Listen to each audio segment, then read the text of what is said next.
آپ کی سیرت میں یہ ملے گی کہ امام احمد بن محمد بن حنبل رحمۃ اللہ علیہ کا یہ طریقہ رہا ہے اور اصول رہا ہے.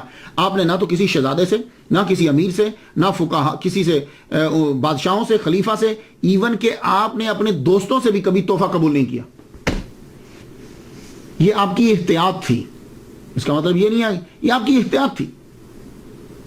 کسی کا بھی تحفہ آپ قبول نہیں کرتے تھے. تو پھر کیا ہوا؟ اب مجبوراً آپ کو مزدوری کرنی پڑتی تھی گھر کا خرچہ چلانے کے لیے. اب خود سوچو یار، 40 سال کے وہ ہیں، اب مزدوری کرنے کے لیے نکلتے کہ بچوں کو روٹی بچوں کو دینی ہے. مزدوری کرتے، جتنا ایک دن کا خرچہ ہوتا کما کے لا کے دے دیتے، اس کے بعد پھر مصروف ہو جاتے پڑھانے میں.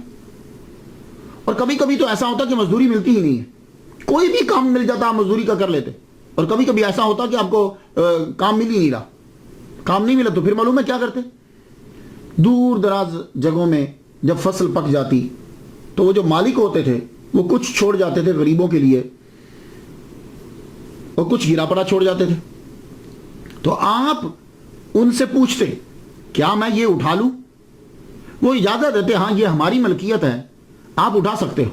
تو امام احمد بن حنبل اپنے بچوں کا خرچہ پورا کرنے کے لیے وہاں سے اٹھا کے لاتے.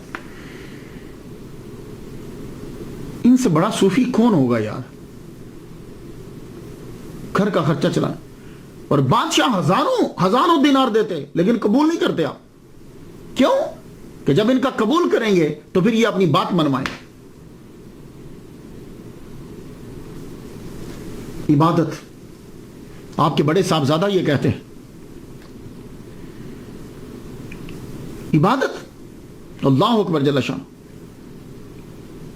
یہ اصفہان کے قاضی کہتے ہیں کہ میرے ابا 300 رکعات جو پڑھا کرتے تھے جب آپ کی عمر اب 40 کے بعد 70 سے پہلے 300 رکعات پڑھا کرتے تھے. اب ہوتا یہ ہے کہ جب کبھی کتابوں کے اندر، پرانی کتابوں میں لکھا جاتا تو اس کا زیرو جو ہوتا تھا ایسے کر کے ڈال دیتے تھے.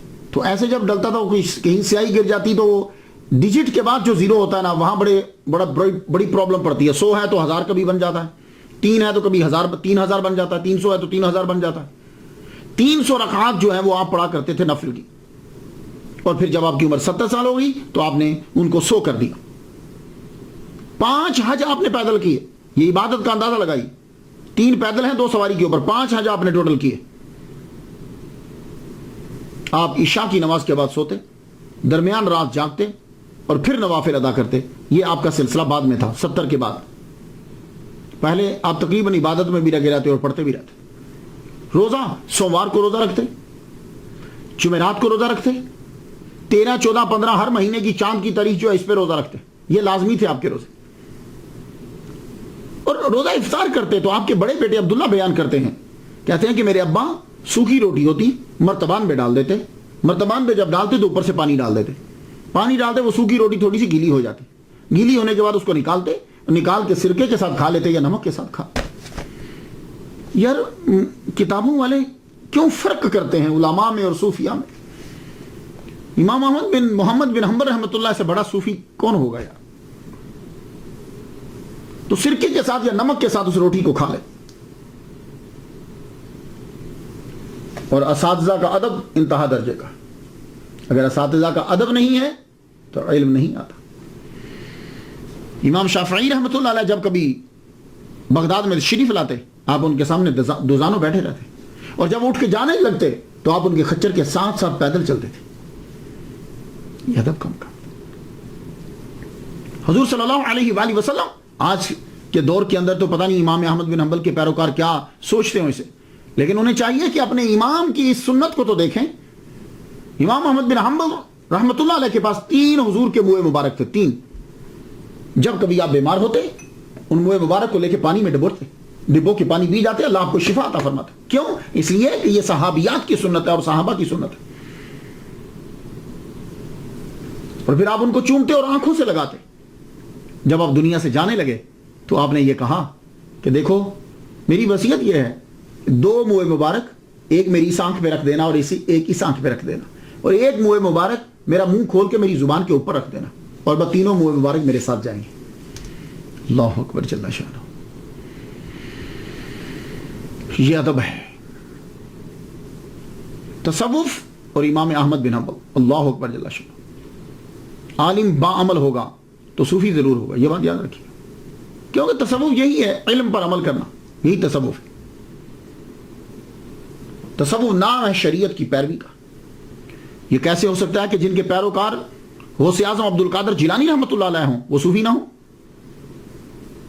امام شافعی جو خود اوتاد کے مرتبے پر ہیں، وہ آپ کی تعریف کرتے ہیں کہ میں نے امام احمد بن محمد بن حنبل سے بڑھ کر کوئی متقی، پارسا، فقیہ اور محدث نہیں دیکھا۔ امام احمد بن محمد بن حنبل رحمۃ اللہ علیہ صوفیاء سے بہت پیار کرتے تھے۔ آپ کے دور کے اندر جو مشہور صوفی ہیں بشر الحافی رحمۃ اللہ علیہ اور ذوالنون مصری رحمۃ اللہ علیہ، دونوں کی بڑی عزت کرتے، اور سب سے زیادہ محبت آپ کی بشر حافی سے تھی۔ آپ اپنے بیٹے کو کہا کرتے تھے بیٹے جاؤ ان کی محفل میں بیٹھا کرو۔ اللہ اکبر جل شانہ۔ بشر حافی نے فرمایا، شیخ عبدالحق محدث دہلوی رحمۃ اللہ علیہ نے فقہ اور تصوف کتاب کے اندر یہ لکھا ہے کہ بشر حافی رحمۃ اللہ علیہ نے فرمایا وہ دنیا سے خالص سونے کی طرح گئے۔ امام شافعی رحمۃ اللہ علیہ سے شناسائی تو آپ کی 187 ہجری سے تھی، تب امام احمد بن حنبل رحمۃ اللہ علیہ کی عمر جو ہے وہ 23 سال۔ پھر یہ سلسلہ جاری رہا۔ ایک مرتبہ ایسا ہوا کہ امام شافعی رحمۃ اللہ علیہ کو معلوم ہوا کہ امام احمد، ان کو پتہ تو تھا آپ کے معاشی حالات کیا ہیں اور گزر بسر کیسے ہوتی ہے آپ کی۔ آپ کو معلوم ہوا کہ یہ یمن جا رہے ہیں عبدالرزاق بن حمام سے حدیث پڑھنے کے لیے، اور پیسے ان کے پاس ہیں نہیں۔ تو امام شافعی رحمۃ اللہ نے اپنا اثر رسوخ استعمال کرتے ہوئے آپ نے ان کو یمن کا قاضی لگوا دیا کہ جب یہ وہاں پہنچیں تو قاضی لگے رہے اور خرچہ جو ہے وہ ملتا رہے گا، تو اس سے حدیث بھی سنتے رہیں گے، علم بھی پڑھ لیں گے اور پاکٹ منی چلتی رہے گی۔ آپ کو جب یہ کہا امام شافعی رحمۃ اللہ نے کہ میں آپ کو یمن کا قاضی لگوا دیتا ہوں، انہوں نے کہا مجھے نہیں لگنا۔ آپ نے سمجھا شاید میری وجہ سے کہہ رہے ہیں، تو آپ نے گورنمنٹ کی طرف سے کہلوایا کہ آپ کو وہاں کا قاضی لگا دیتے ہیں، آپ پڑھتے بھی رہیے گا اور قضا بھی، جج بھی رہیے گا، فیصلے کرتے رہیے گا۔ جب دوسری مرتبہ یہ بات آپ تک پہنچی تو امام احمد بن محمد بن حنبل رحمۃ اللہ علیہ نے امام شافعی رحمۃ اللہ سے کہا ابو عبداللہ سنو، غور سے سنو، اب آئندہ اگر فورس کیا کہ میں وہاں کا قاضی لگ جاؤں تو سنو میں زندگی بھر آپ سے بات نہیں کروں گا۔ اللہ اکبر۔ امام شافعی سمجھ،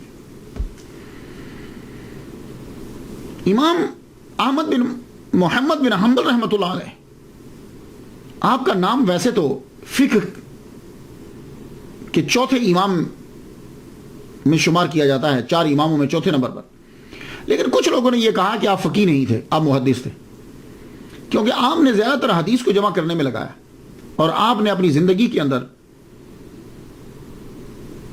فقہ کو عروج نہیں دیا۔ یہ ان کا موقف ہے۔ ان لوگوں کے اندر ابن جریر طبری اختلاف الفقہا کے اندر امام احمد کا ذکر ہی نہیں کیا انہوں نے۔ کیوں؟ وہ کہتے تھے کہ یہ محدث ہیں، فقیہ ہے ہی نہیں۔ ایسے بہت سے رائٹر ہیں کہ جنہوں نے فقہا کا تذکرہ کیا، فقہی مسائل کو بیان کیا، لیکن امام احمد بن حنبل کا ذکر ہی نہیں کیا۔ اسی طرح قتیبہ نے اپنی کتاب المعارف میں فقہا کا تذکرہ کیا، لیکن آپ کا تذکرہ نہیں کیا۔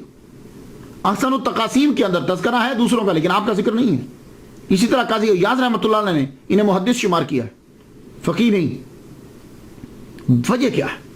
وجہ یہ ہے کہ لوگ فقہ کو جب دیکھتے ہیں تو کسی کو تو امام اعظم، امام شافعی اور امام مالک کے تناظر میں، ان کے تناظر میں دیکھتے ہیں۔ تو اگر ویسے دیکھا جائے تو واقعی ان کا کام تھوڑا سا ٹوٹل ڈیفرنٹ ہے، ان کی طرح فقہ پہ انہوں نے کام نہیں کیا۔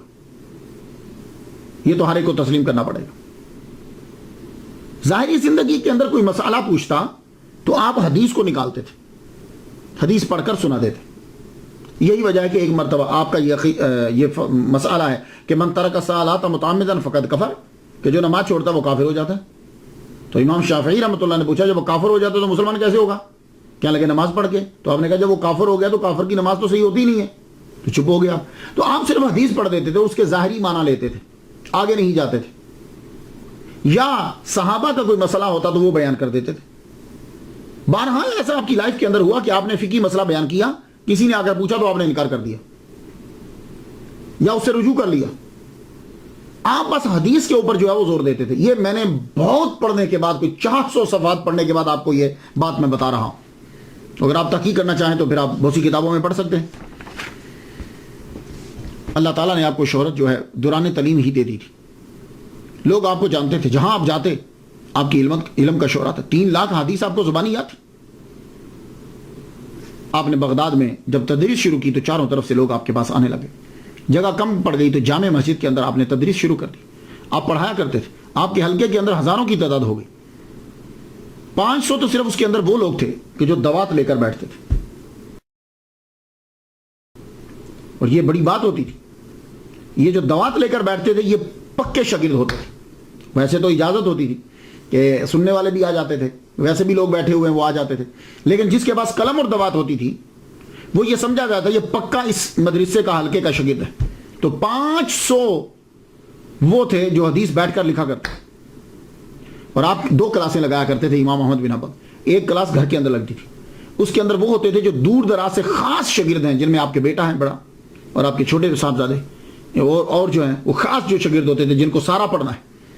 پھر اس کے بعد دوسری کلاس جو لگتی تھی وہ جامع مسجد کے اندر لگتی تھی، اور وہ کلاس آپ عصر کے بعد لگایا کرتے تھے. اس کے اندر شاگردوں کو بھی اجازت ہوتی، عوام بھی آتی تھی، عام لوگ جو ہیں سب کے سب اس کے اندر شامل ہوتے تھے. تو اس کے اندر آپ حدیث بیان کیا کرتے تھے. جو مسائل برننگ کویسچنز ہوتے تھے جس کا لوگوں کے جیسے کتاب الایمان آپ پاس رکھتے تھے، اشربہ، اس طرح کے مسائل جو بھی چل رہے ہوتے تھے وہ آپ ساتھ لے جاتے. پھر اس کے اوپر گفتگو ہوتی. آپ کا طریقہ کیا تھا؟ جب آپ پڑھاتے تھے تو پڑھاتے ہوئے آپ دیکھ کر پڑھاتے تھے، زبانی نہیں پڑھاتے تھے. حدیث کی آپ املا کرواتے تھے، لیکن کسی کو جب بھی لکھواتے تو آپ کتاب سامنے کھول لیتے. جتنا آپ نے پڑھا تھا کہیں سے وہ سب کا سب آپ لکھتے جاتے تھے. لکھ کے آپ کے پاس وہ سب موجود تھا. جب آپ پڑھانے لگتے تو اس کو سامنے رکھ لیتے. اتنی احتیاط کرتے تھے کہ ایسا نہ ہو کہ میں حدیث بیان کرنے لگوں تو کوئی لفظ نہ ہو تو میں ڈال دوں، کوئی ہو تو میں نہ ڈال پاؤں. سامنے لکھ. اور شاگردوں کو بھی یہ حکم تھا، آرڈر تھا کہ تم بھی جب بیان کرو گے تو سنو، تم بھی جب بیان کرو گے تو تمہیں بھی دیکھ کر بیان کرنا ہے. یہ ایک خاص چیز تھی. کیا تھا؟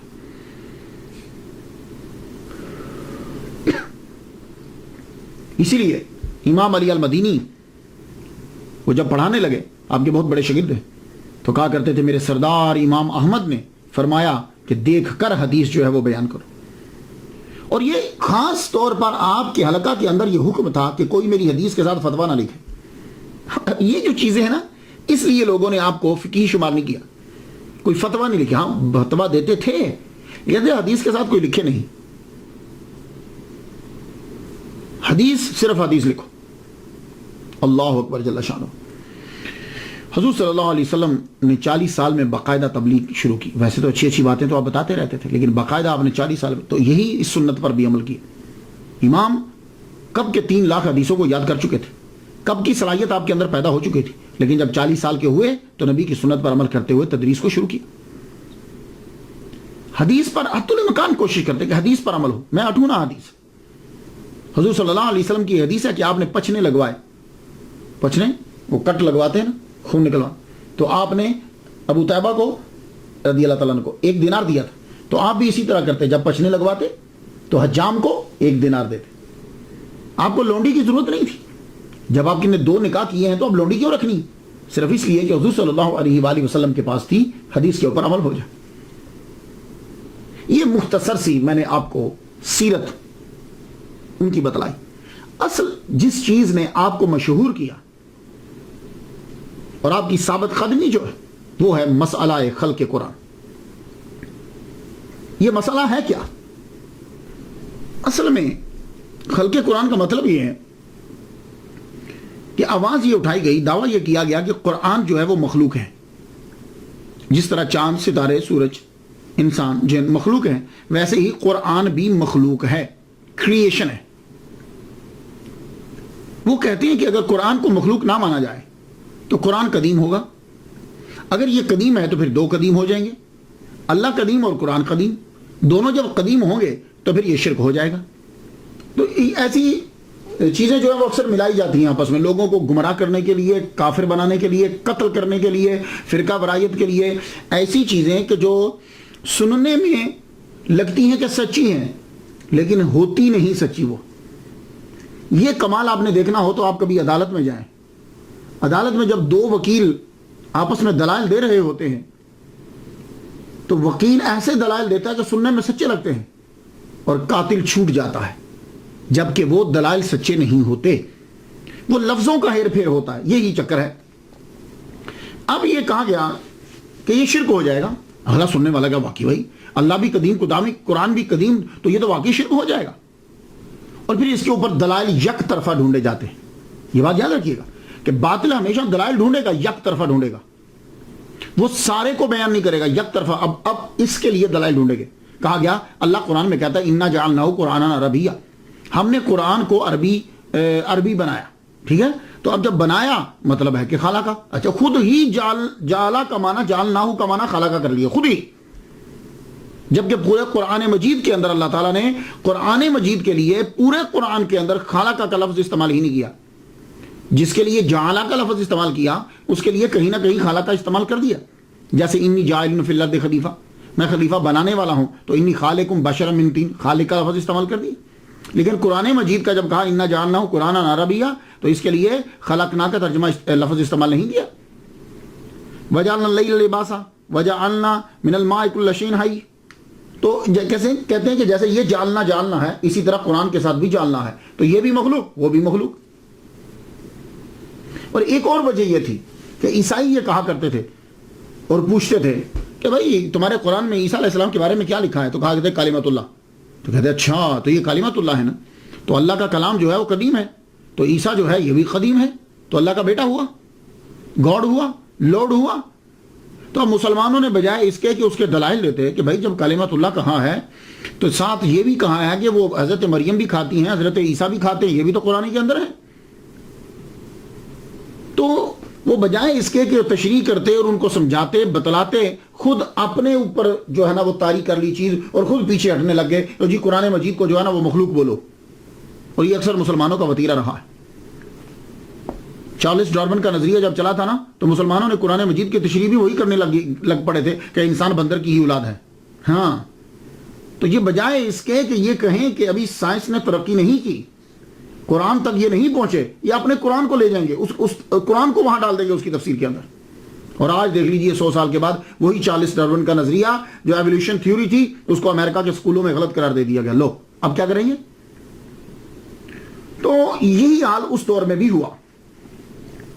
سب سے پہلے جس نے یہ کہا کہ قرآن مخلوق ہے وہ کون تھا؟ جعد، یہ ایک ایرانی نژاد شخص تھا جس نے سب سے پہلے یہ دعویٰ کیا کہ قرآن مخلوق ہے، یہ اس نے آواز اٹھائی تھی۔ تو عہد اموی کا ایک گورنر تھا کوفہ میں، خالد بن عبداللہ، اس نے عید الاضحیٰ کے خطبے کے اندر کہا کہ تم جاؤ اپنے جانور ذبح کرو، آج میں ایک بندہ ذبح کروں گا، میں آج ایک بندے کی قربانی دوں گا۔ تو اس نے اس کو ذبح کیا تھا، اس نے سب سے پہلے کہا تھا کہ قرآن اللہ کی مخلوق ہے۔ اس کے بعد اس کے شگرد ابن صفوان نے جو ہے وہ اسے پھیلایا کہ اللہ تعالیٰ بات چیت نہیں کر سکتا، قرآن قدیم نہیں ہے، مخلوق ہے، اس کو بھی قتل کر دیا گیا۔ پھر اس کے ایک شگرد نے مصر میں نعرہ لگایا، بشر بن غیاث المریسی نے، یہ گرفتار ہو گیا لیکن قید سے بھاگ گیا۔ یہ تھی ابتدا کہ قرآن اللہ کی مخلوق ہے۔ میں نے آپ کو ہسٹری میں ابتدا بتا دی، لیکن انڈر گراؤنڈ یہ چیز چلتی رہی۔ یہ چلی کہاں سے؟ اب مجھے نہیں معلوم کہ اس کے پیچھے اخلاص تھا، نیت ٹھیک تھی، یا اس کے پیچھے کوئی اور تھے، لیکن اثرات جو ہے وہ بہت گندے تھے۔ اور یہ کوئی مسئلہ اتنا ضروری نہیں تھا کہ جس کو اتنے بڑے پیمانے پر اٹھایا جاتا، یہ اتنا ضروری نہیں تھا۔ اب یہ پھیلا کب؟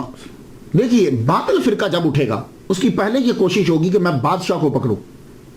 بادشاہ کی حمایت کے بغیر باطل فرقہ کبھی پنپ نہیں سکتا، تو اس لیے باطل لوگوں کی سب سے پہلے حتی الامکان کوشش ہوتی ہے، اولی ترجیح یہ ہوتی ہے کہ ہمارے ہاتھ میں کسی جگہ کا، کسی ملک کا، کسی علاقے کا بادشاہ اور بڑا بندہ آ جائے، وہ پھر اس کو کسی نہ کسی طریقے سے کوئی نہ کوئی حربہ کر کے اس کو ضرور قبضے میں کریں گے۔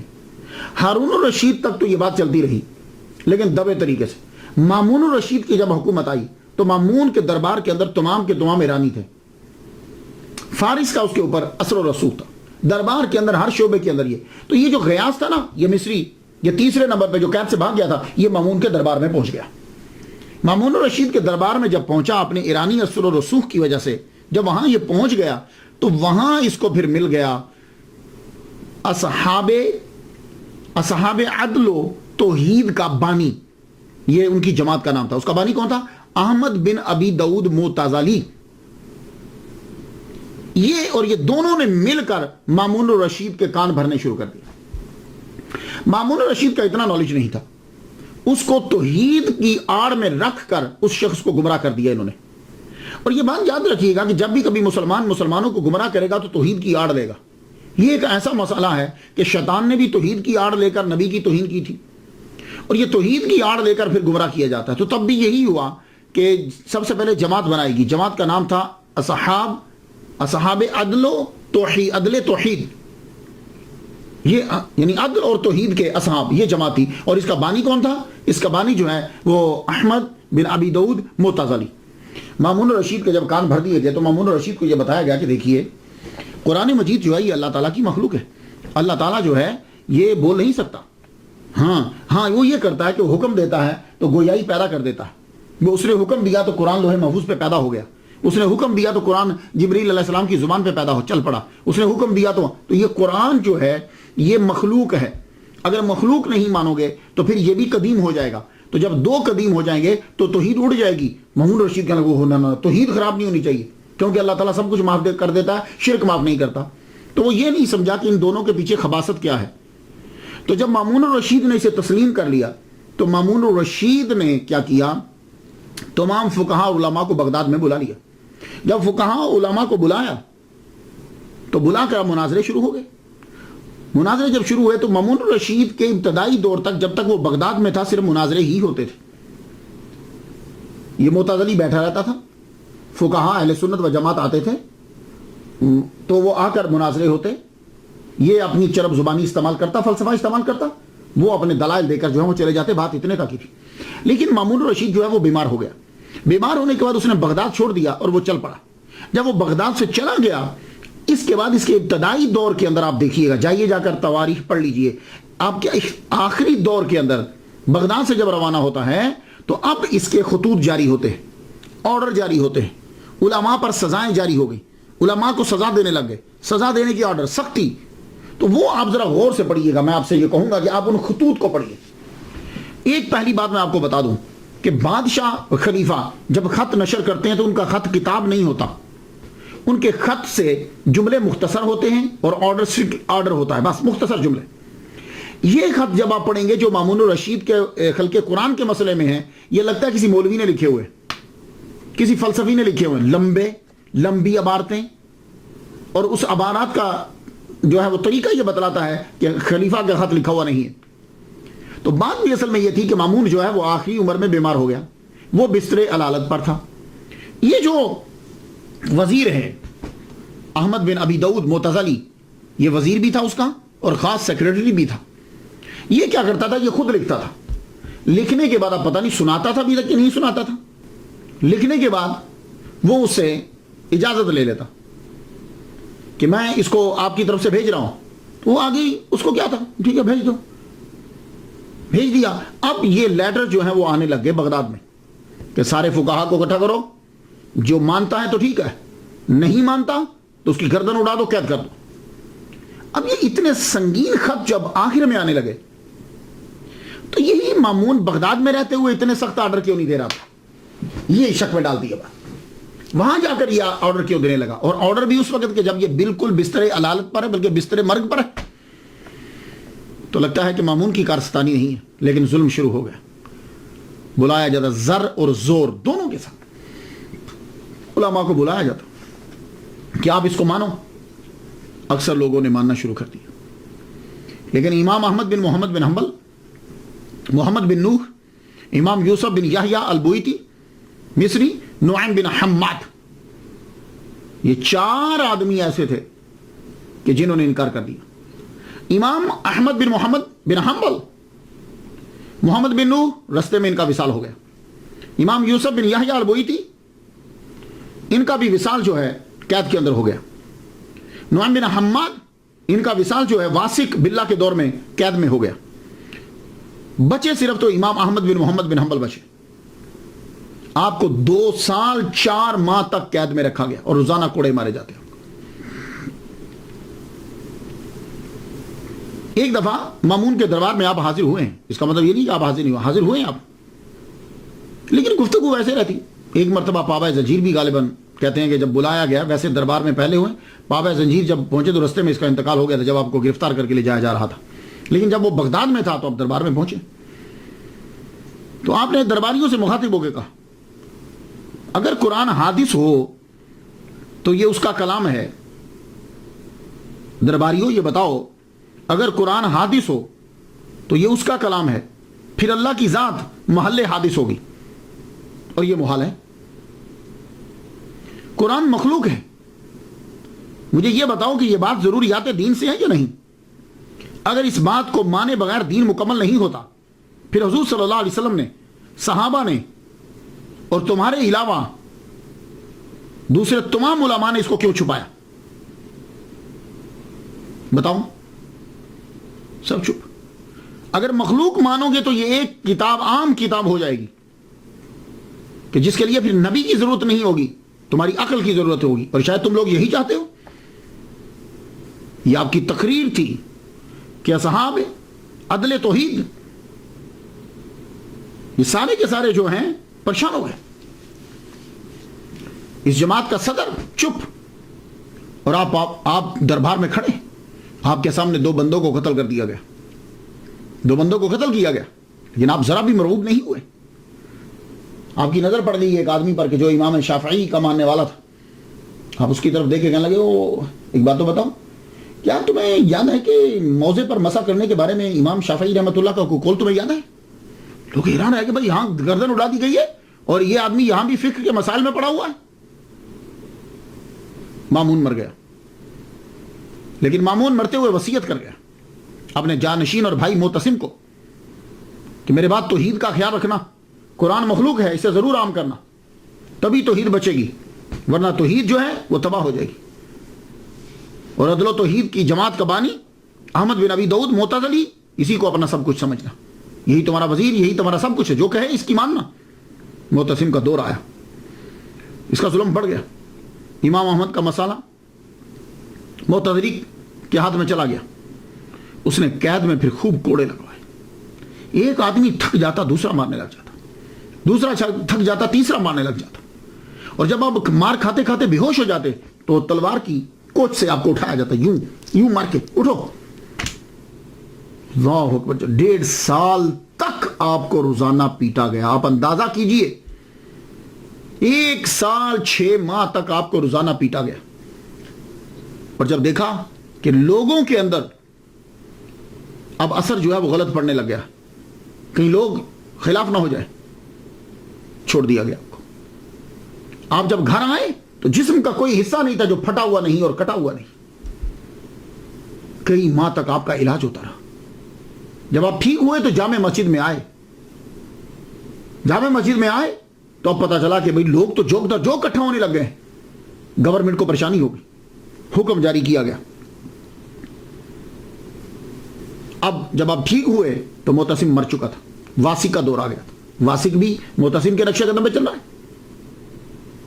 تو واسق کا جب دور آیا تو واسق جو ہے نا اس پہ ذرا اثر کم تھا، اتنا زیادہ نہیں، اثر کم تھا، لیکن اثر تو تھا۔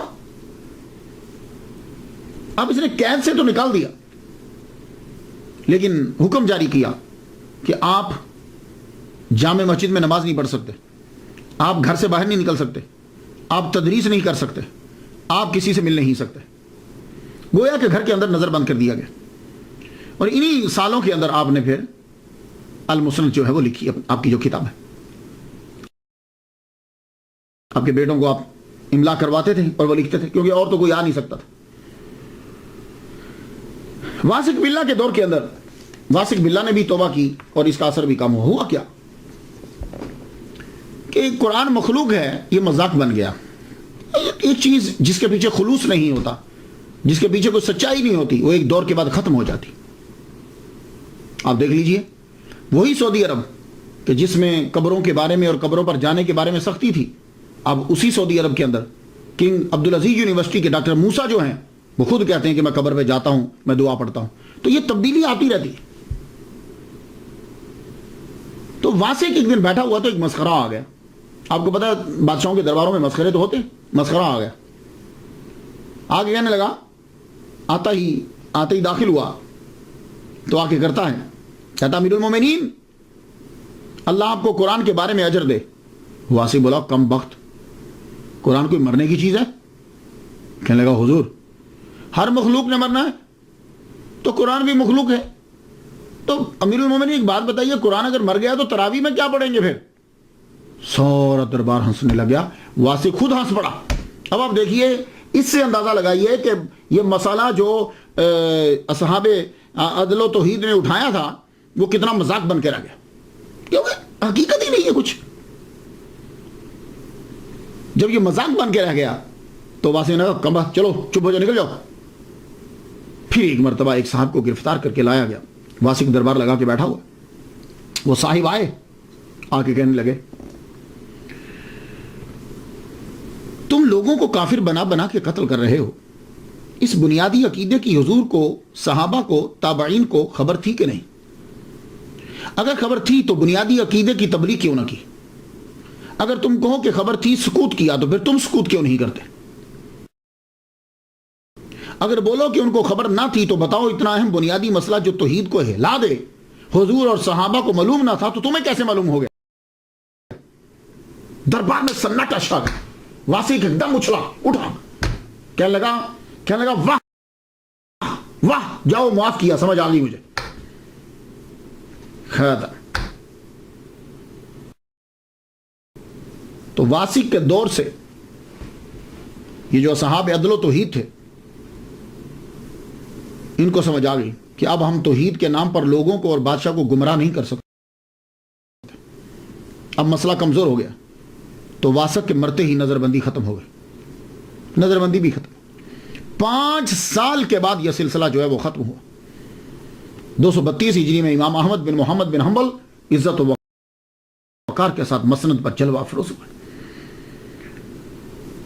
تعلیم و تبلیغ شروع ہوئی، اور نام و نہاد اصحاب عدل و توحید مٹ گئے۔ جس کو وہ کافر کہتے تھے اس کا نام آج تک زندہ ہے، اور کوئی بھی آدمی معتزلہ کو اچھے نام سے یاد نہیں کرتا۔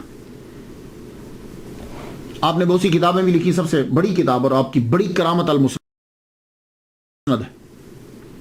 یہ کتاب آپ نے خود اپنے بیٹوں عبداللہ بن احمد اور صالح بن احمد اور آپ کے بھتیجے حنبل بن اسحاق، جب آپ کی نظر بندی تھی نا تو تب آپ لکھواتے تھے، تو آپ فرمایا کرتے تھے بیٹے حدیث صرف لکھنا، اس کے ساتھ اور کچھ نہیں لکھنا تم نے۔ لیکن جب آپ کی دنیا سے آپ تشریف لے گئے تو پھر آپ کے بیٹے نے بعد میں تشریحات اور فتاوی بھی ساتھ جو ہیں وہ ملا دی، وہ بھی ساتھ لکھ دی۔ 180 ہجری سے جو احادیث آپ نے یاد کرنا شروع کی تھی وہ آپ نے 225 ہجری میں بچوں کو لکھا۔ اس کتاب کے اندر امام احمد نے رحمت اللہ علیہ نے حدیث کو صحابہ کی ترتیب پہ لکھا، جس طرح صحابہ کا مرتبہ تھا، خلفائے راشدین، پھر اس کے بعد تو ایک صحابہ سے جتنی حدیث روایت ہیں وہ آپ نے مسند میں لکھ دی۔ یہ آپ کا ذرا ڈیفرنٹ سٹائل ہے کہ آپ نے ایسا نہیں کیا کہ پہلے وضو، طہارت، وضو، یہ اس طرح کے مسائل، اذان، نماز، نہ، آپ نے کہا پہلا صحابی کون، اس کی جتنی حدیثیں ہیں چاہے وہ جس ٹاپک پہ ساری جمع کر دو، پھر دوسرا صحابی، اس طریقے سے۔ یہ آپ کا طریقہ رہا، کتاب ناسخ منسوخ، کتاب المناسک، کتاب الاعمال، کتاب الزہد، کتاب الفضائل۔ تو امام احمد نے دوسرے ائمہ کی طرح فتاوا اور یہ چیزیں ساری جو تھیں یہ مدون نہیں کی۔ ہاں، اب یہ معلوم نہیں، ہو سکتا ہے کہ آپ کے دور کے اندر جو ہیں وہ لوگ عقل کو استعمال کرتے تھے، آراء کو استعمال کرتے تھے، تو آپ نے کہا کہ میں اتنی مخالفت کروں اس کی کہ لوگ صرف حدیث کو دیکھنے لگ جائیں۔ آپ بھی مجدد ہیں، مجتہد ہیں، تو آپ نے اس کا حل جو ہے وہ یہی جانا شاید۔ تو فقہ کے جتنے فتاوا آپ دیتے تھے، جیسے خراسان میں آپ نے فتاوا جو دیے تھے، بعد میں جب آپ بغداد میں آئے تو آپ نے دیکھا کسی کے ہاتھ میں، تو آپ نے رجوع کر لیا کہ میں نے یہ بیان میں رجوع کرتا ہوں ان سے۔ اسی طرح یہی وجہ ہے کہ جب امام احمد بن حنبل رحمۃ اللہ علیہ کے فتاوا کو پڑھا جاتا ہے تو تضاد پایا جاتا ہے اس کے اندر، کہ ایک دفعہ آپ نے بیان کیا، دوسری دفعہ۔ خیر میں ان سلسلوں میں پڑھنا نہیں چاہتا، میری تو یہ بتانا ہے، صرف ان کی سیرت کو بتانا ہے کہ انہوں نے محمد مصطفیٰ صلی اللہ علیہ وآلہ وسلم کی حدیث کو اپنایا اور ان کو آگے جو ہے وہ پھیلایا۔ تو ماہ ربیع الاول کی 4 تاریخ کو آپ شدید بیمار ہو گئے، 9 روز تک بیمار رہے۔ بروز جمعہ 241 ہجری 12 ربیع النور کو آپ دنیا سے کوچ کر گئے، اور آپ کی عمر جو ہے وہ 77 سال تھی۔ آپ کی وفات جو ہے وہ جنگل کی آگ کی طرح دنیا میں پھیل گئی، لوگ آ گئے، اتنا جنازہ ہوا کہ کہتے ہیں کہ 8 لاکھ لوگ آئے، عبد الوہاب وراق کہتے ہیں کہ 10 لاکھ لوگ آئے، اور جب جنازے کے لیے صفیں بننے لگی تو بغداد کے اندر کوئی ایسی جگہ نہیں تھی کہ جہاں بندے کھڑے ہوئے نظر نہ آئے، چھتوں پر، گلیوں میں، محلے میں، ایون کہ کشتیوں کے اوپر لوگوں کو کھڑا ہونا پڑا، ہر جگہ آدمی ہی آدمی نظر آ رہے۔ تو آپ کا جو ہے وہ جنازہ پڑھا گیا، تو کہتے ہیں کہ 40,000 غیر مسلموں نے اسلام قبول کر لیا، ہر آنکھ اشک بار تھی آپ کے جانے پر۔ یہ کہ جن کو لوگ کہتے تھے کہ توحید خطرے میں ہے اس کے جملے کی وجہ سے، اگر یہ نہیں مانے گا تو توحید تباہ ہو جائے گی، دیکھو وہ پورا بغداد اس کے جنازے میں شامل ہے۔ اور یہ بات آپ نے اپنی زندگی میں کہہ دی تھی۔ امام دارقطنی نے روایت کرتے ہیں صالح بن زید سے، وہ روایت کرتے ہیں عبداللہ بن احمد بن حنبل سے کہ بتا دو معتزلہ کو، میرے ابا نے کہا تھا بتا دو معتزلہ کو تمہارے اور ہمارے درمیان انصاف میری نماز جنازہ میں ہو جائے گا۔ اللہ اکبر۔ کہتے ہیں 1 ہفتے تک آپ کی قبر مبارک کے اوپر لوگ آ کر نماز پڑھتے رہے، اتنا جنازہ، اتنے لوگ تھے۔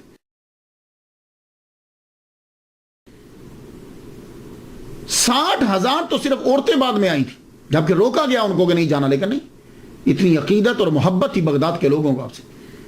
اس سے بڑھ کر اور کیا مقام ہو سکتا ہے کہ پیران پیر، دستگیر، شہباز لامکانی، قندیل نورانی، الشیخ سید عبد القادر جیلانی الحسنی والحسینی رحمۃ اللہ علیہ آپ کے پیروکار، آپ بھی حنبلی ہیں۔ میں تو ان کے لیے فاتحہ پڑھ چکا، آپ بھی ان کے لیے فاتحہ پڑھ دیجئے۔ خدا تعالیٰ اور رحمت نازل فرمائے۔ اجازت دیجئے، وآخر دعوانا الحمدللہ رب العالمین۔